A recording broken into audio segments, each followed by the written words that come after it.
आइए एक नए महीने का आगाज करते हैं 1 नवंबर 2020 के नेशनल और इंटरनेशनल करंट अफेयर। इस पार्टिकुलर वीडियो में हम लोग पढ़ने वाले हैं। आप सभी को मेरी तरफ से हरियाणा दिवस की हार्दिक शुभकामनाएं।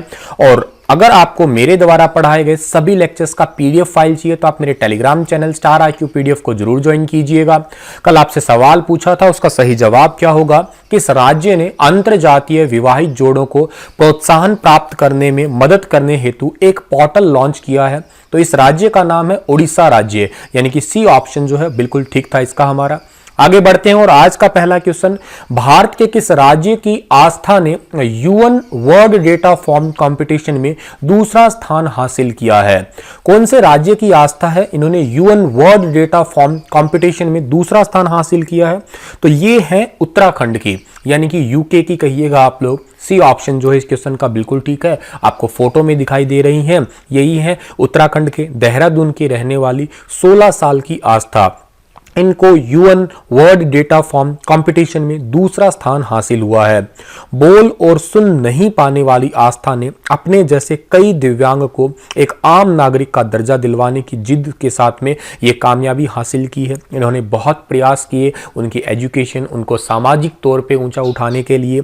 जिक्र उत्तराखंड का हुआ है, उत्तराखंड को मैप में देखिएगा, उत्तराखंड की कैपिटल देहरादून है। अच्छा, केवल देहरादून नहीं है, देहरादून के अलावा एक राजधानी और भी है जिसको हम लोग क्या कहते हैं, गैरसैंण कहते हैं। ठीक है, हालांकि गैरसैंण जो है अभी रिसेंटली ही बनी है। ठीक है, तो दो राजधानी है, आपको याद रखनी है ये। दूसरी बात, उत्तराखंड के मुख्यमंत्री का नाम त्रिवेंद्र सिंह रावत है। उत्तराखंड के राज्यपाल का नाम बेबी रानी मौर्य है। ठीक है, और दूसरी बात, उत्तराखंड के अंदर जो है आपके गंगोत्री भी पड़ता है जहां से गंगा नदी निकलती है। और उत्तराखंड के देहरादून के अंदर ही आपको याद रखना है, एक पर्टिकुलर चीज याद रखनी है देहरादून से, जहां पे राजाजी नेशनल पार्क है और एक जिम कॉर्बेट नेशनल पार्क है। दोनों ही बहुत ज्यादा इंपॉर्टेंट है competitive exam point of view से। आगे बढ़ते हैं हम लोग। तो रिजर्व बैंक ऑफ इंडिया ने हाल ही में किस पेमेंट बैंक पर 1 करोड़ रुपए का जुर्माना लगाया है? किस पेमेंट बैंक पर 1 करोड़ रुपए का जुर्माना लगाया है? इसका नाम है जियो पेमेंट बैंक, यानी कि सी ऑप्शन जो है इस क्वेश्चन का हमारा वो बिल्कुल ठीक रहेगा। रिजर्व बैंक ऑफ इंडिया, जिसको हम लोग क्या कहते हैं, शॉर्ट फॉर्म में RBI कहते हैं। RBI ने अभी हाल ही में मैनेजिंग डायरेक्टर और चीफ एग्जीक्यूटिव ऑफिसर की दोबारा नियुक्ति की जानकारी देरी से देने पर जियो पेमेंट बैंक पर 1 करोड़ रुपए का जुर्माना लगाया है। कुछ नियम होते हैं, इन नियमों का उल्लंघन माना जाता है। जैसे कि जियो पेमेंट बैंक ने सेक्शन 47, ठीक है, सेक्शन 47 का पार्ट 1 जो है और उसका भी पार्ट C जो है, उस नियम का उल्लंघन किया। अपने मैनेजिंग डायरेक्टर और अपने चीफ एग्जीक्यूटिव ऑफिसर की दोबारा नियुक्ति की जो जानकारी है वो तुरंत देनी होती है, लेकिन बहुत टाइम के बाद दिया और इस नियम का उल्लंघन किया। इसी वजह से RBI ने जियो पेमेंट बैंक पर 1 करोड़ रुपए का जुर्माना लगाया। अब जिक्र हुआ है जियो पेमेंट बैंक का, इसके फाउंडर का नाम क्या है? मुकेश अंबानी है। 2018 के अंदर इस बैंक की स्थापना हो गई थी। ठीक है, 3 अप्रैल 2018 को। आगे बढ़ते हैं तो वेस्ट इंडीज के क्रिस गेल ने T20 क्रिकेट में कितने छक्के लगाने वाले विश्व के पहले खिलाड़ी बन गए हैं? तो देखिएगा अभी T20 मैच में ये 1000 छक्के लगाने वाले विश्व के पहले खिलाड़ी बन गए हैं। ठीक है, अब फराटेदार हैं ये तो, ठीक है, हाइट ही इतनी ज्यादा है, जब भी इनके आगे बॉल आती है तो खैर वो छक्के पे ही जाती है ज्यादातर बार। इन्होंने किंग्स 11 पंजाब की ओर से खेलते हुए राजस्थान रॉयल्स के खिलाफ मैच में 7वां छक्का लगाते हुए यह रिकॉर्ड अपने नाम किया, जबकि वेस्ट इंडीज के किरॉन पोलार्ड 690 छक्कों के साथ दूसरे स्थान पे है। तो बहुत इंपॉर्टेंट क्वेश्चन भी बन जाता है ये। 1 नवंबर को दुनिया भर में कौन सा दिवस मनाते हैं? तो देखिएगा 1 नवंबर को वैसे तो हरियाणा दिवस है, वो तो राज्य के लिए हुआ, लेकिन दुनिया भर में दिवस मनाते हैं विश्व शाकाहारी दिवस, वर्ल्ड वेजिटेरियन डे मनाते हैं। ए ऑप्शन जो है इस क्वेश्चन का हमारा वो बिल्कुल ठीक रहेगा। यह दिवस स्थानीय, क्षेत्रीय और राष्ट्रीय समूह शाकाहारी प्रथा जो होती है उसी के लाभ क्या होते हैं, शाकाहारी रहने के क्या लाभ होते हैं, उन्हीं चीजों को बढ़ावा देने के लिए मनाया जाता है। International Linux syndrome awareness day भी आज ही के दिन मनाया जाता है। ठीक है, लेकिन आप वेजिटेरियन डे जरूर याद रखिएगा। ठीक है, आगे बढ़ते हैं हम लोग। अगला क्वेश्चन हमारा है कि केंद्रीय खेल मंत्री श्री किरेन रिजिजू ने किस राज्य में हुए 200 किलोमीटर लंबी फिट इंडिया वॉकथॉन को हरी झंडी दिखा के रवाना किया है? तो फिट इंडिया जो है वो वॉकथॉन को हरी झंडी दिखा के रवाना किया है राजस्थान से। सी ऑप्शन जो होगा इस क्वेश्चन का हमारा वो बिल्कुल ठीक रहेगा। आपको फोटो में दिखाई दे रहे होंगे ये फिट इंडिया वॉकथॉन को जो है हरी झंडी दिखा के किरेन रिजिजू रवाना करते हुए। खेल मंत्री है ये, 200 किलोमीटर लंबी ये जो है वॉकथॉन होगी।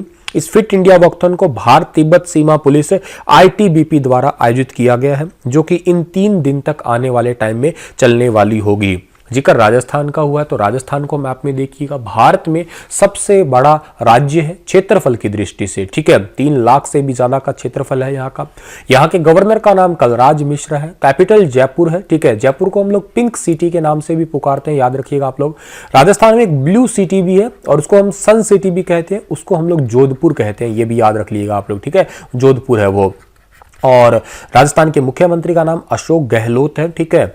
और राजस्थान के जयपुर के अंदर सांबर झील है, जो कि भारत में सबसे ज्यादा खारे पानी की झील है। प्रधानमंत्री श्री नरेंद्र मोदी ने केवडिया में एकीकृत विकास परियोजनाओं के अंतर्गत कितनी परियोजनाएं राष्ट्र को समर्पित की है? अभी केवड़िया के अंदर प्रधानमंत्री नरेंद्र मोदी के कई सारी परियोजनाएं जो है वो समर्पित की गई है, जिसमें से बहुत इंपॉर्टेंट क्वेश्चन बनता है हमारे लिए ये 17 परियोजनाएं जो है वो राष्ट्र को समर्पित की है।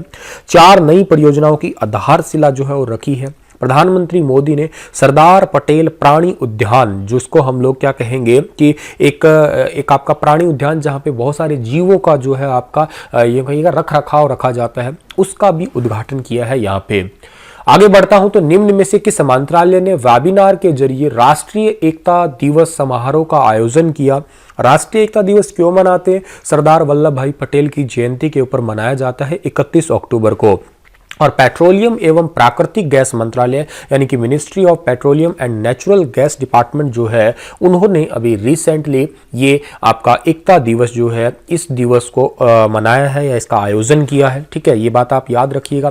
पेट्रोलियम एवं प्राकृतिक गैस मंत्रालय ने, ठीक है, इसका वल्लभ भाई पटेल की जयंती पे किया और अन्य संघ इसमें जो है तकरीबन 1000 अधिकारी ने जो है एक साथ भाग लिया। आने वाले टाइम में जो है पेट्रोलियम और नेचुरल गैस जो है इसकी एक अच्छे तरीके से सटीक तरीके से उपलब्धता हो सके भारत में, इसी दिवस के ऊपर संकल्प भी लिया गया। कई सारी मैगजीन्स वगैरह है उनको भी पब्लिश किया गया था रिगार्डिंग।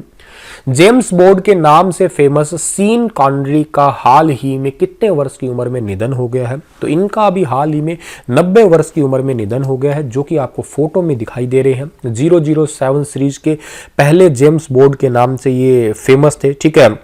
और वे पहले एक्टर थे जिन्होंने जेम्स बॉन्ड की भूमिका को बड़े पर्दे पे उतारा था और 007 सीरीज की 7 फिल्मों में बतौर जेम्स बॉन्ड ये नजर आए थे। अब इस दुनिया में ये नहीं रहे।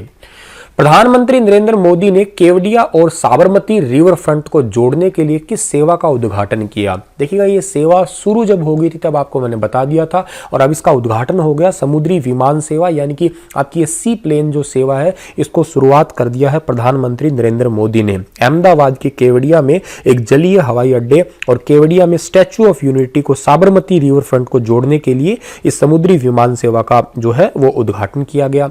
और के साथ ही जो है यहाँ पे एक जो है जूलॉजिकल पार्क की भी शुरुआत की गई है, सरदार पटेल जूलॉजिकल पार्क, ये जरूर याद रखिएगा आप लोग, ठीक है। के साथ में यहाँ पे जो है केशु भाई को श्रद्धांजलि देने के बाद नरेश कनोडिया, महेश कनोडिया को भी श्रद्धांजलि देने के लिए उनके घर पहुंचे। उनके रिसेंटली जो है देहांत हुए थे, आपको मैंने पढ़ाया भी था यहाँ पे, तो क्वेश्चन इंपॉर्टेंट है। दिल्ली के मुख्यमंत्री अरविंद केजरीवाल ने हाल ही में किस एप्लीकेशन की शुरुआत की है? तो दिल्ली के मुख्यमंत्री अरविंद केजरीवाल ने हाल ही में प्रदूषण को कम करने के लिए ग्रीन दिल्ली ऐप एप्लीकेशन है, इसका शुरुआत की है, ठीक है। इसका उद्देश्य बस इतना ही है कि ग्रीन दिल्ली ऐप का इस्तेमाल करके लोग कचरा जलाने, औद्योगिक प्रदूषण, धूल की शिकायतों से सरकार को अवगत करा सकते हैं भी कहाँ पे कचरा लोग जला रहे हैं, कहाँ पे वेस्टेज वैसे ही पड़ी है, ठीक है। प्रदूषण संबंधी कोई भी शिकायत है उसका वीडियो भी यहाँ पे जारी किया जा सकता है। दिल्ली के मुख्यमंत्री का नाम अरविंद केजरीवाल है, उप मुख्यमंत्री का नाम मनीष सिसोदिया है और दिल्ली के उपराज्यपाल का नाम क्या है? अनिल बैजल। दिल्ली भारत में सर्वाधिक जनसंख्या वाला केंद्र शासित प्रदेश भी है। इसी के साथ ये लेक्चर समाप्त होता है। आपके लिए क्वेश्चन है कि 7 नवंबर को इसरो द्वारा किस उपग्रह का प्रक्षेपण किया जाएगा? ठीक है, अब बताइएगा डिटेल से इस क्वेश्चन के बारे में, इस उपग्रह के बारे में भी, इसरो के बारे में भी। कल फिर हाजिर होऊंगा लेटेस्ट अपडेट के साथ में। तब तक आप हंसते रहना, मुस्कुराते रहना। धन्यवाद।